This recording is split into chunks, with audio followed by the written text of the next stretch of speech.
তেল মশলা ছাড়া পাকিস্তানি বিখ্যাত পেশোয়ারি নামকিন গোশত কিংবা পেশোয়ারি বিফ নেহারির জন্য কিন্তু আমরা সবাই পাগল। তবে অনেকে এই অথেন্টিক রেসিপি না জানার কারণে ভয়ে থাকে আসলে বিফ নেহারিটা মজা হবে কিনা।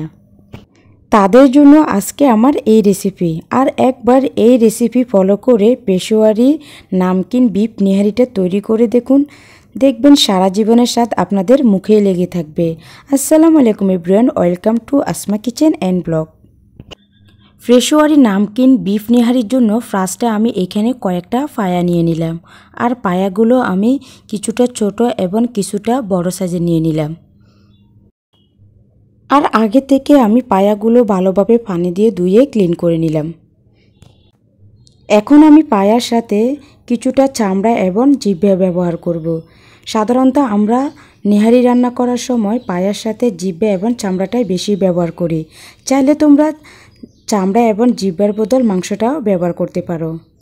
যেহেতু এখানে নামকিন বিফ নেহারির সাথে কোনো তেল মশলা ব্যবহার করা হবে না, তাই এখানে আমি কিছু পরিমাণ চবড়ি নিয়ে নিলাম।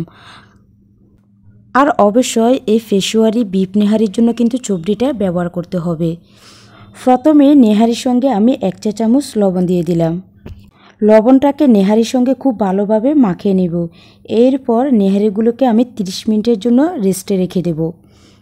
লবণ দিয়ে নেহারিটা মাখানোর পর এবং ঢাকনা দিয়ে ঢেকে 30 মিনিট রাখার ফলে নেহারিগুলো একদম সফট হয়ে আসে। 30 মিনিট পরে এইখানে আমি নেহারির উপরে 4টে আস্ত গোটা রসুন দিয়ে দিব কিছু পরিমাণ টমেটো। যেহেতু এখানে আমার টমেটোর সাইজগুলো অনেক বড়, তাই এখানে আমি টমেটোগুলো মিডিয়াম সাইজ করে টুকরো করে নিলাম। যদি ছোট সাইজের হয় অবশ্যই গোটাটা দিয়ে দিবে। এরপর এখানে দিয়ে দিব আমি কয়েক টুকরো আলুগুলোকে আমি একটু বড় করে কেটেছি। পেশোয়ারি এর নামকিন বিফ নেহারির সঙ্গে অনেকে আলুটা পছন্দ করে, আবার অনেকে করে না, চাইলে আপনারা বাদ দিতে পারেন। এরপর এখানে দিয়ে দিব মাঝারি সাইজের 5টা আস্ত পেঁয়াজ। আর এই সবগুলোকে আমি জায়গায় জায়গায় ছড়িয়ে বসিয়ে দিয়েছি। এরপর আমি এখানে দিয়ে দিব কিছু পরিমাণ আদা। আর ঠিক আদাগুলোকে সব জায়গায় ভালো মতো চিটিয়ে বসিয়ে দিতে হবে।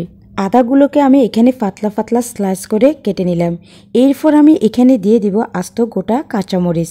চাইলে তোমরা এখানে বোম্বাই মরিচটাও ব্যবহার করতে পারো। এরপর আমি এখানে দিয়ে দেব 1 চা চামচের মতো আস্ত কালো গোলমরিচ। এরপর আমি এখানে দিয়ে দিলাম 1/2 চা চামচ লবণ। যেহেতু আগেও লবণটা ব্যবহার করলাম, তাই অবশ্যই লবণটা বুঝে শুনে দিতে হবে।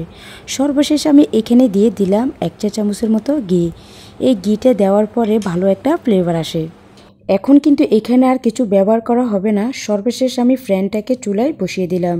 আর চুলোর আঁচটা একদম হাই হিটে রেখে ঢাকনা দিয়ে ডেকে কুক করে নেব 5 থেকে 6 মিনিটের মতো ব্লক আসার জন্য। ঢাকনাটা উঠিয়ে নিলাম আর দেখো পুরোপুরি ব্লকটা কিন্তু চলে আসছে। এখন আমি হালকাভাবে নেড়ে দেব। এখানে কিন্তু ভালোভাবে নাড়তে হবে না, যাতে করে টমেটো পেঁয়াজগুলো ভেঙে না যায়। এখন কিন্তু এখানে কিছুটা পরিমাণ পানি বের হয়ে গেছে। আর এই পানির মাধ্যমে পুরোপুরি কষানোটা হয়ে যাবে।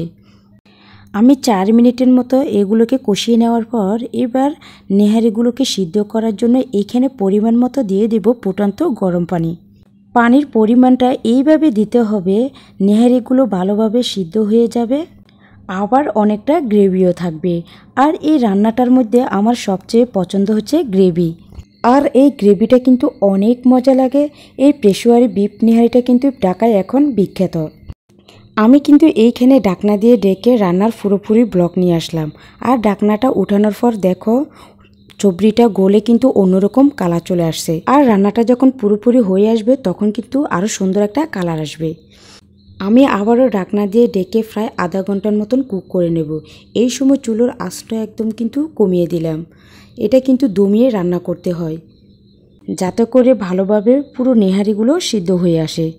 আধা ঘন্টা পর কিন্তু আমি ঢাকনাটা আবারও উঠিয়ে নিলাম, হালকাভাবে নেড়ে চেড়ে দিব। এখন কিন্তু চবড়িটা ভালোভাবে গলিয়ে যাওয়ার পর চবড়ির তেলগুলো কিন্তু উপরে বেশি উঠেছে। আর রান্নার কালারটাও কিন্তু অন্যরকম হয়ে আসছে। যখন পুরোপুরি চবড়ি টমেটো পেঁয়াজ রসুন সব গলে যাবে তখন কিন্তু আরও অন্যরকম কালার আসবে। এই পাকিস্তানি পেশোয়ারি বিফ নেহারিটা কিন্তু কোরবানির নেহারি দিয়ে রান্না করলে কিন্তু ভীষণ মজা, তাই তোমাদেরকে রেসিপিটা দেখিয়ে দিলাম। আবারও আমি ঢাকনা দিয়ে ডেকে নেহারিগুলো আধা ঘন্টার মতন কুক করে নেব। আর চাইলে তোমরা এই সময় লবণটা চেক করে নিতে পারো। এখন কিন্তু নেহারিগুলো 60% সিদ্ধ হয়ে আসছে, সাথে আলু পেঁয়াজ রসুনগুলোও সিদ্ধ হয়ে গেল। এইবার আমি পেশোয়ারি বিফ নেহারিটা পুরোপুরি হওয়ার জন্য আবারও ঢাকনা দিয়ে ডেকে দমিয়ে রাখবো কিছুক্ষণের জন্য। আর রান্নাটা পুরোপুরি হওয়ার পর আমি ঢাকনাটা উঠিয়ে নিলাম। দেখো রান্নার সুন্দর একটা কালার চলে আসছে। এখন আমি চুলাটা অফ করে দেব। বেশ তৈরি হয়ে গেল সবার পছন্দের পাকিস্তানি বিখ্যাত পেশোয়ারি রোস্ট বা নামকিন গোশ বা পেশোয়ারি বিফ নেহারি। সেটা যেই নামে ডাকেন না কেন, এর গ্রান কিন্তু সব দিকে ছড়িয়ে পড়ে। এইটার স্বাদ সম্পর্কে আমি আপনাদেরকে যতই বলবো কম হয়ে যাবে। আপনাদেরকে অবশ্যই একবার বাসায় ট্রাই করে নিতে হবে, দেখবে অনেক টেস্ট। তেল মশলা ছাড়া পাকিস্তানি বিখ্যাত পেশোয়ারি বিফ নেহারিটা যদি সবার কাছে ভালো লাগে অবশ্যই লাইক কমেন্ট শেয়ার করবে। আল্লাহ হাফেজ।